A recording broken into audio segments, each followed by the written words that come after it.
Välkommen allesammans! The gay Vikings. There's a lot of lies going around from both sides about this, about the subject, people putting their modern views about what they want to believe about history.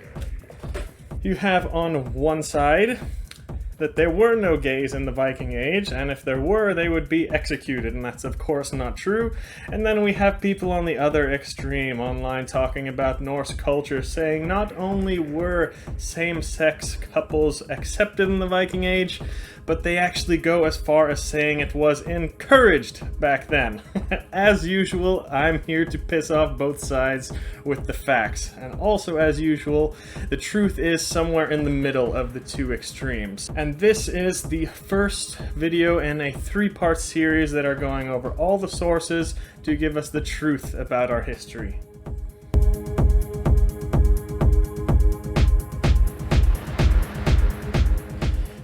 So in this first video here, we're just speaking about the legal sources, and this one is pretty plain and pretty fair, going over nothing but the old law codes that we have records of. The second part of the series, though, in the next video, that's going to piss some people off, because it's going to be debunking the lies that they have been pushing forward on all over social media the past few years. And the third part and final part of the series is going to make most people happy, going over the actual mentions we have of anything suggesting any LGBTQ, all those kinds of traits or clues that might have happened in the Norse sources and how they were actually viewed in society. And that is different than what the laws say. Very important that people understand this. As I mentioned, we're going over the law codes in this video that has something to do with the subject. Just be aware that the laws that a ruling power decides to implement does not often reflect what the actual citizens of a population believe. We have seen countless examples of this in the past couple of years of government making laws and not giving a damn about what the people really think about it. This happens today. Same thing happened in ancient times. Also note that a lot of these law codes I'm going over are recorded after the Christianization of the society in Middle Ages or Antiquity, some of them. So a lot of people argue there, the traditional misconception, oh well, Christian beliefs disapprove of gays, so automatically that means pagans encourage same-sex relations, which has no basis on any evidence at all. They're just thinking in terms of contrast, which is not academic or a logical argument in any way. The reality is many of these laws recorded in Christian times were based on much older oral tradition of pagan law. It's just that we have very few written records from pagan times, so we're just not sure. But throughout history, all over the world, gays really haven't been treated that well. It's wrong. And in fact, you will see in a minute that gays seem to get even harsher punishments in the pagan times or the first few years after the Christianization, and then after Christianity comes in and establishes itself over a couple hundred years, the punishments against gays were actually getting more lenient. So, on to the sources here. The sources from the Viking Age, though, are a bit limited, so I'm including laws from other parts of Germanic Europe here, because all of us had essentially the same culture, religion, language, beliefs, if we go far back enough in time. The oldest one comes in Tacitus Germania. Now this is really the main text that shows this type of thing. It was a Roman historian who wrote about the Germanic tribes in the 1st century, and this is where we all stemmed from at this time. The Vikings, the Saxons, the Longobards, the Angles, the Dutch, everyone living today in Germanic-speaking countries all descend from these Germanic tribes. But in this source, Tacitus writes that all Germanic peoples had punishment for certain offenders, or they were executed by being drowned in a bog and pressed down so they couldn't ever resurface. And these included offenders like cowards, deserters, and as the word says here, corporis infames. Now this word has been translated so many different ways.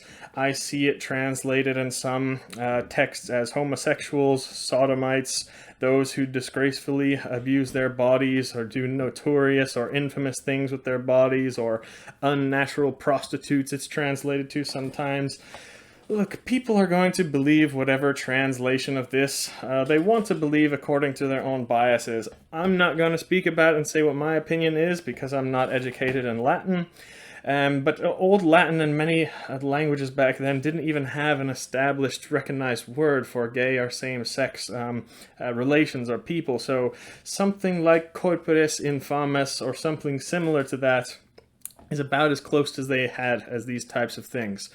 Also, a point that a lot of people make about this text is, oh, Tacitus' work was Roman propaganda, it used to make other cultures sound more barbaric, and it's all lies. That's a little bit true, yeah. Tacitus definitely told lies to make people sound worse in order to justify the Roman invasions and the horrible things that the Romans did at the time. However, in this very same work that Tacitus wrote, or Aricgola, he wrote that the Celts living in Gaul preferred actually to lie in bed with other men, and the Germanic peoples executed gays. So we have numerous other Roman and Greek sources like this too, saying the same thing, that the Celts accepted same-sex acts and the Germanic tribes did not. It's wrong. You can't execute someone in the bog because they want to sleep with another man. People should do with their bodies what they want and sleep with who they want. I believe in unconditional freedom as long as you're not hurting anyone else or forcing your views on anyone else. That's my only opinion on the whole subject. But we can't just make up lies about history. We have to accept it and move on and learn from it. So you guys can have whatever opinion you all want on this, that's fine, but really the only people that I'm interested on hearing their opinion is if you're educated in Old Latin and you can prove actually that you have no bias on this subject. Then I would be interested in your opinion on the translation of corporis infames. Other than that, I don't even want to hear it. Next source, let's fast forward a few hundred years.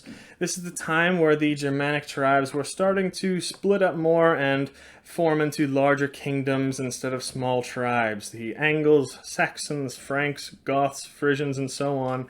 Many of these kingdoms were starting to form and develop laws, and eventually they converted to Christianity and adapted Christian law. And according to Christian law at the time, in the Roman Empire, a series of laws promoted from 342 to 390 by Christian Roman emperors, brand new. They had called for burning at the stake those guilty of same-sex relations or bestiality or sodomy or incest, those types of things. But most of the Germanic kingdoms, who were not really part of Rome at that time, they did not adopt this among other laws called for by the Holy Roman Empire.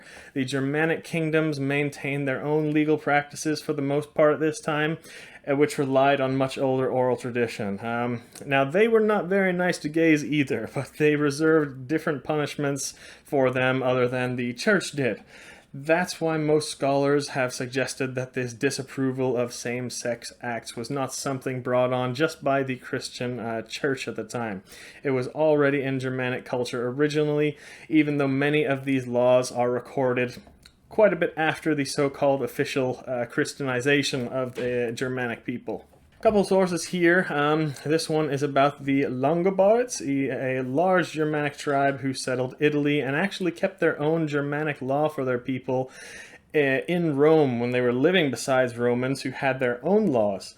But this source is not a law code really, but it has multiple mentions here that we can learn from. Multiple times we see depictions of the Langobardic word ariga, and this had multiple meanings. I've seen it translated as cowardly, effeminate, worthless, sodomite, these kinds of things.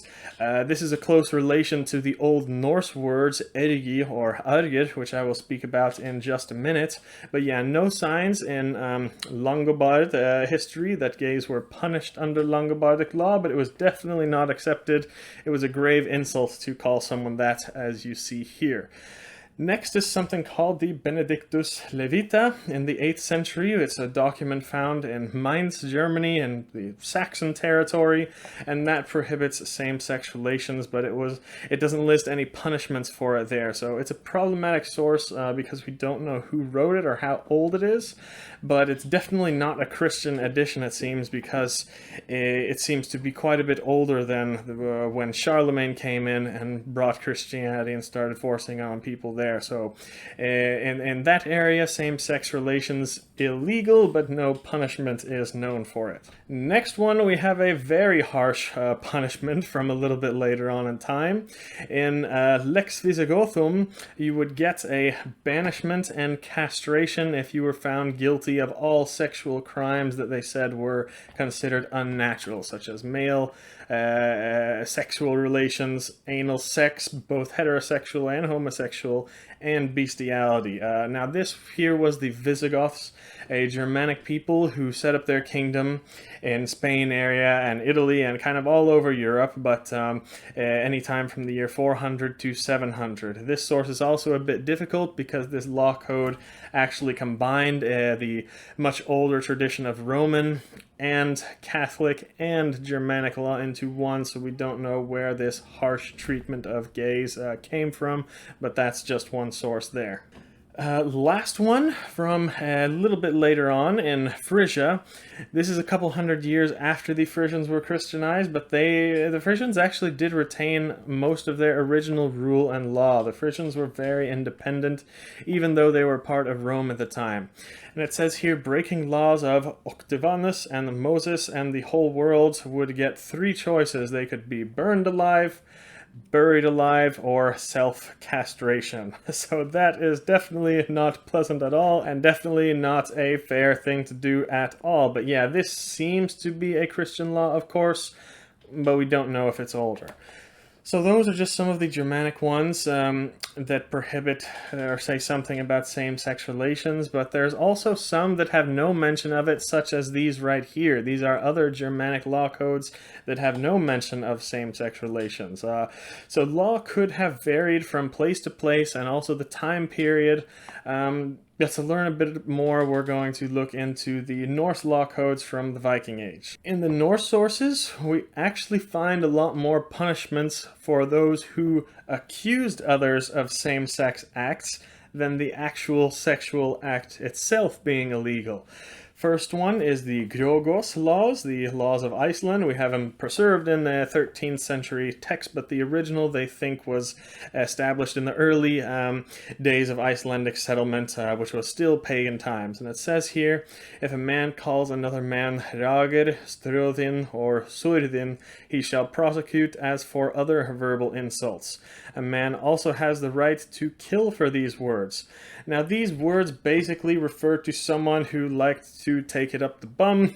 So if anyone called you a Surðin, if someone said that you did in fact like to take it up the anus, or you had done so in the past, in the Viking Age, you would have the legal right to kill that person just for him slandering you. We have another similar law in Sweden from a bit later on in time. It says no man must say about another that he has submitted to disgrace. We have another one in the Járnsíða laws of the 12th century. This was law that came around and unified Iceland and Norway under one law code. Same thing there. It prohibits saying that another man let himself submit to sodomy. But all these laws here are not prohibiting gay sex, right? They're prohibiting slandering someone with the insult that they received gay sex. So was same-sex relations actually illegal in the Viking Age and after or before?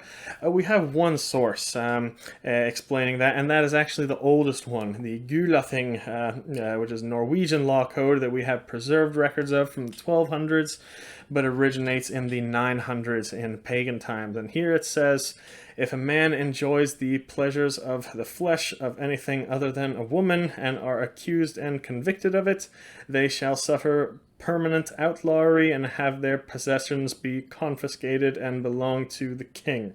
So here the pitcher and the catcher were subject to punishment. But that's the only source we have, anything saying like same-sex was actually illegal in Scandinavia at the time. And all those sources that I went over before, they're about all we have.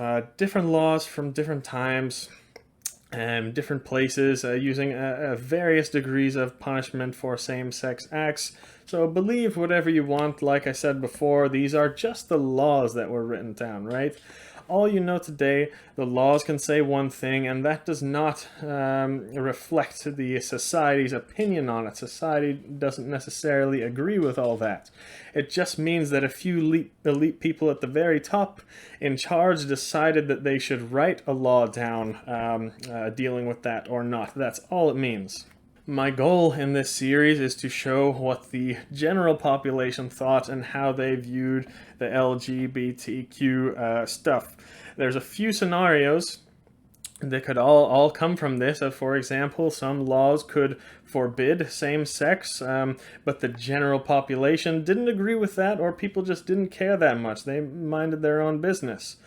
On the other hand, there could be no laws written down that prohibit same-sex relations, but society could have found it repulsive. It could be that there were actually laws prohibiting it because there were actually so many gays around that it was starting to bother people, or it could be, on the other hand, there were many laws prohibiting it, but punishments were never really carried out because it wasn't that big of a deal and people minded their own business. There's lots of options, lots of scenarios of what the general view of it was in society, and that's what I'll go over in the next videos, but hope you enjoyed this one.